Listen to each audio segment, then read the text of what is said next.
ಪ್ರಿಯ ವೀಕ್ಷಕರೇ, ಹಿಂದೂ ಪಂಚಾಂಗದಲ್ಲಿ ಅಧಿಕ ಮಾಸಕ್ಕೆ ಮಹತ್ವವಾದ ಸ್ಥಾನವಿದೆ. ಪ್ರತಿ 3 ವರ್ಷಗಳಿಗೊಮ್ಮೆ ಬರುವ ಈ ಮಾಸವು ಸಂಪೂರ್ಣವಾಗಿ ಶ್ರೀಹರಿ ವಿಷ್ಣುವಿಗೆ ಸಮರ್ಪಿತವಾಗಿದೆ. ಈ ತಿಂಗಳಲ್ಲಿ ಮಾಡುವ ಪೂಜೆ, ವ್ರತ, ಉಪವಾಸ ಮತ್ತು ದಾನ ಧರ್ಮಗಳು ಅಕ್ಷಯ ಪುಣ್ಯವನ್ನು ತಂದುಕೊಡುತ್ತವೆ. ಅಧಿಕ ಮಾಸದಲ್ಲಿ ದಾನ ಮಾಡುವುದಕ್ಕೆ ಅದರದ್ದೇ ಆದ ಕೆಲವು ಕಟ್ಟುನಿಟ್ಟಾದ ನಿಯಮಗಳು ಮತ್ತು ವಿಶಿಷ್ಟ ಸಂಪ್ರದಾಯಗಳಿವೆ. ಅದರಲ್ಲೂ ಪ್ರಮುಖವಾಗಿ 33ರ ಸಂಖ್ಯೆಯ ದಾನ. ಈ ಮಾಸದಲ್ಲಿ 33 ವಸ್ತುಗಳನ್ನು ದಾನ ಮಾಡುವ ವಿಶೇಷ ಪದ್ಧತಿ ನಮ್ಮಲ್ಲಿದೆ. ಹಾಗಾದರೆ ಅಧಿಕ ಮಾಸಕ್ಕೂ 33ರ ಸಂಖ್ಯೆಗೂ ಇರುವ ಸಂಬಂಧವೇನು? ಏನೆಲ್ಲ ದಾನ ಮಾಡಬಹುದು?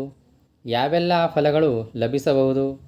ಇವೆಲ್ಲದರ ಬಗ್ಗೆ ಈ ಸಂಚಿಕೆಯಲ್ಲಿ ತಿಳಿದುಕೊಳ್ಳೋಣ. 33 ವಿಧದ ದೇವತೆಗಳ ಸಂಕೇತ. ಹಿಂದೂ ಗ್ರಂಥಗಳ ಪ್ರಕಾರ ನಮ್ಮಲ್ಲಿ 33 ವಿಧದ ದೇವತೆಗಳಿದ್ದಾರೆ.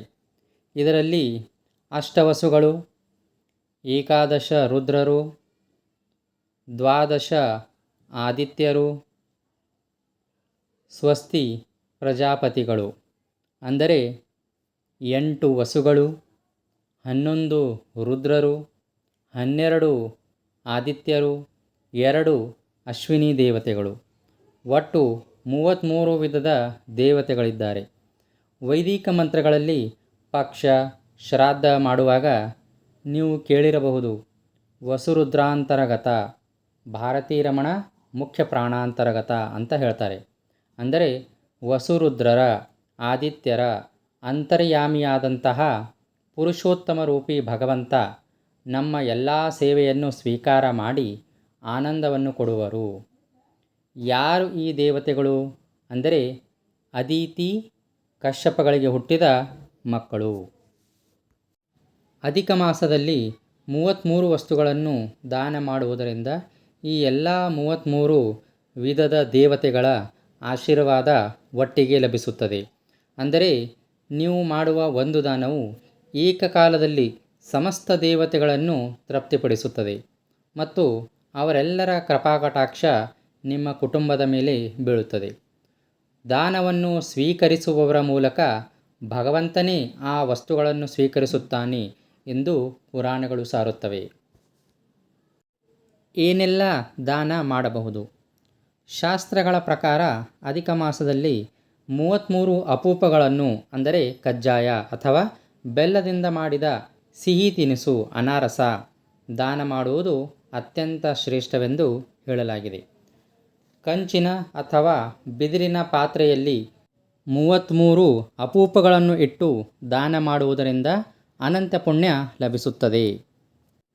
ಒಂದು ವೇಳೆ ಅಪೂಪಗಳನ್ನು ಮಾಡಲು ಸಾಧ್ಯವಾಗದಿದ್ದರೆ ಅದರ ಬದಲಿಗೆ 33 ಹಣ್ಣುಗಳು, 33 ನಾಣ್ಯಗಳು, 33 ವಿಳೆದೆಲೆ, 33 ದೀಪಗಳು, 33 ಅರಿಶಿನ ಕುಂಕುಮದ ಪ್ಯಾಕೆಟ್ಟುಗಳು ಅಥವಾ 33 ಬಳೆಗಳನ್ನು ದಾನ ಮಾಡಬಹುದು. 33 ದಂಪತಿಗಳಿಗೆ ಅನ್ನದಾನ, ವಸ್ತ್ರದಾನ, ಗೋದಾನ ಮಾಡಬಹುದು. ಹೆಣ್ಣು ಮಕ್ಕಳಿಗೆ ನೀಡುವ ಬಾಗಿಣದಲ್ಲಿಯೂ 33 ಬಗೆಯ ವಸ್ತುಗಳನ್ನು ನೀಡುವ ಸಂಪ್ರದಾಯವಿದೆ. ಇದನ್ನು ಬ್ರಾಹ್ಮಣರಿಗೆ, ಮುತ್ತೈದೆಯರಿಗೆ, ಪುರೋಹಿತರಿಗೆ, ದೇವಸ್ಥಾನದ ಅರ್ಚಕರಿಗೆ, ಮಗಳು ಅಥವಾ ಅಳಿಯನಿಗೆ ಅತ್ಯಂತ ಶ್ರದ್ಧೆ ಹಾಗೂ ಭಕ್ತಿಯಿಂದ ದಾನ ಮಾಡಬೇಕು. ದಾನದ ಫಲಗಳು. ಪೌರಾಣಿಕ ಗ್ರಂಥಗಳ ಪ್ರಕಾರ ಅಧಿಕ ಮಾಸದಲ್ಲಿ ಮಾಡುವ ಯಾವುದೇ ಸತ್ಕಾರ್ಯವು ದೇವತೆಗಳಿಗೆ ನೇರವಾಗಿ ತಲುಪುತ್ತದೆ. ಈ 33 ವಸ್ತುಗಳನ್ನು ದಾನ ಮಾಡುವುದರಿಂದ ಜನ್ಮ ಜನ್ಮಾಂತರದ ಪಾಪಕರ್ಮಗಳು ನಾಶವಾಗುತ್ತವೆ. ವಿಶೇಷವಾಗಿ ಇದು ಪುರುಷೋತ್ತಮ ಮಾಸವಾಗಿರುವುದರಿಂದ ಈ 33ರ ದಾನವು ಸಾಕ್ಷಾತ್ ಶ್ರೀಮನ್ನಾರಾಯಣನನ್ನು ಪ್ರಸನ್ನಗೊಳಿಸುತ್ತದೆ. ಮನೆಯಲ್ಲಿರುವ ದಾರಿದ್ರ್ಯ, ಕಷ್ಟ ಕಾರ್ಪಣ್ಯಗಳು, ಆರ್ಥಿಕ ಬಿಕ್ಕಟ್ಟುಗಳು ದೂರವಾಗಿ ಅಷ್ಟೈಶ್ವರ್ಯ, ಸುಖ, ಶಾಂತಿ, ನೆಮ್ಮದಿ ನೆಲೆಸುತ್ತದೆ. ಜಾತಕದಲ್ಲಿರುವ ನವಗ್ರಹ ದೋಷಗಳು ನಿವಾರಣೆಯಾಗಿ ವೃತ್ತಿ ವ್ಯವಹಾರದಲ್ಲಿ ಉತ್ತಮ ಪ್ರಗತಿ ಕಂಡುಬರುತ್ತದೆ. ಜೀವನದಲ್ಲಿ ಸಕಾರಾತ್ಮಕ ಶಕ್ತಿ ವೃದ್ಧಿಯಾಗುತ್ತದೆ.